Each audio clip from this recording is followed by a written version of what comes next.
YSR Congress party BC నాయకుడు మాజీ మంత్రి జోగి రమేష్ గారి ఇంటిపై దాడి చేయడము హేయమైన చర్య, దుర్మార్గమైన చర్య.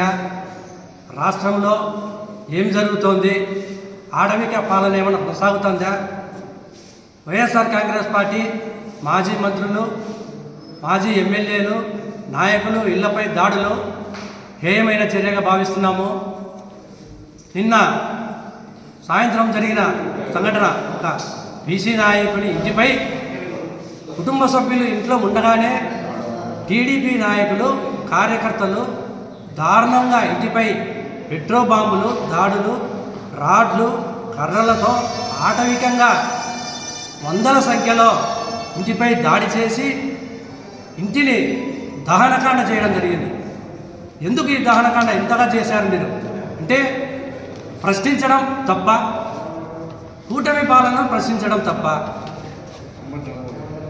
లడ్డూ వ్యవహారంపై, తిరుమల తిరుపతి లడ్డూ వ్యవహారంపై సిబిఐ క్లీన్ చిట్ ఇచ్చింది.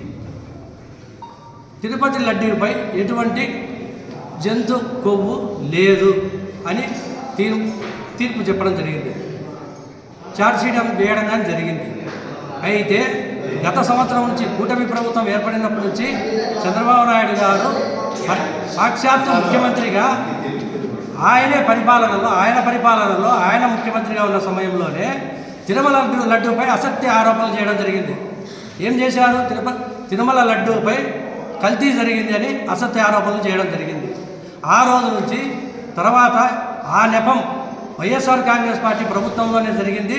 ఆ లడ్డూలో జంతువు కొవ్వు కలిసింది అని వైఎస్ఆర్ కాంగ్రెస్ పార్టీ మీద నెపం వేయడం జరిగింది. ఆ రోజు దర్యాప్తు కోరుకున్నారు. ప్రతిపక్షాలుగా వైఎస్ఆర్ కాంగ్రెస్ పార్టీ డిమాండ్ చేసింది, సిబిఐ రావాలా, సిబిఐ దీన్ని ఛేదించాలని సిబిఐని కోరడం జరిగింది. సిబిఐ విచారణ సాగింది. దాదాపు సంవత్సర కాలం జరిగింది. సిబిఐ ఛార్జ్షీట్ వేయడంగా జరిగింది ఇటీవల. ఏమని? శ్రీవారి ప్రసాదంలో ఎటువంటి జంతు కొవ్వు లేదు అని సిబిఐను స్పష్టంగా చేయడం జరిగింది. అయితే ఈ తరుణంలో తెలుగుదేశం కూటమి ప్రభుత్వము వారు చేసిన ఆరోపణలు పూర్తిగా విఫలమైపోయాయి.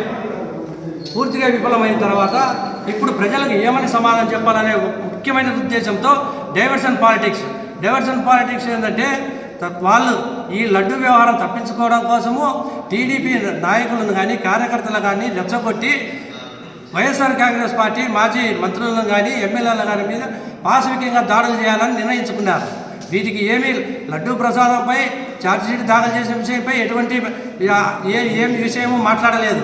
కానీ ఎలాగైనా వీటిని మైమరిపించాలా, ప్రజల నుంచి డైవర్షన్ చేయాలా, ప్రజల మైండ్ను తిరుపతి లడ్డూ ప్రసాదం నుంచి ఏ విధంగా మన మీద అనుకోకుండా డైవర్షన్ చేయాలనే ఉద్దేశంతో ఆటవికంగా దాడులు చేస్తూ వైఎస్ఆర్ కాంగ్రెస్ పార్టీ మాజీ మంత్రులను అమానుషంగా కేసుల్లో ఇరికిస్తూ వారి ఇళ్లపై దాడులు చేస్తున్నారు. ఇది పూర్తిగా ప్రజలు చూస్తున్నారు. ఇది చాలా పాశవికము, ఆటవికము, దుర్మార్గము.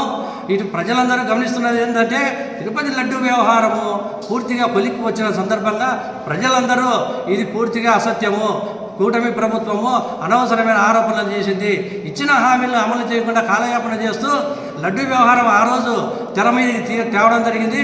ఇప్పుడు కాలక్రమేణా ఆ లడ్డూ వ్యవహారంలో ఎటువంటి కల్తీ జరగలేదని సిబిఐ దాదాపు కేంద్ర దర్యాప్తు సంస్థనే తీర్పునిచ్చేసింది. ఈ విధంగా వీళ్ళు ప్రజలకు, బేషరతుగా రాష్ట్ర ప్రజలకు, యావత్ కోట్లాది మంది శ్రీవారి భక్తులకు కూటమి ప్రభుత్వం క్షమాపణలు చెప్పవలసిన అవసరం ఎంతైనా ఉంది. ఆ రోజు శ్రీవారి ప్రసాదంపై మీరు అసత్య ఆరోపణలు చేస్తూ మూకమ్మడిగా ముఖ్యమంత్రి చంద్రబాబు నాయుడు గారి ఆరోపణలు చేస్తే, తర్వాత ఉప ముఖ్యమంత్రి పవన్ కళ్యాణ్ గారు ఇంకా ఏమో తిరుపతి లడ్డూలో పూర్తిగా కలుషితం అయిపోయింది, లడ్డూ ప్రసాదం కలంకితమైనది ఉద్దేశంతో ఆ రోజు డిప్యూటీ సీఎం పవన్ కళ్యాణ్ గారు సాక్షాత్తు ఇంద్రకీలాద్రి విజయమ్మ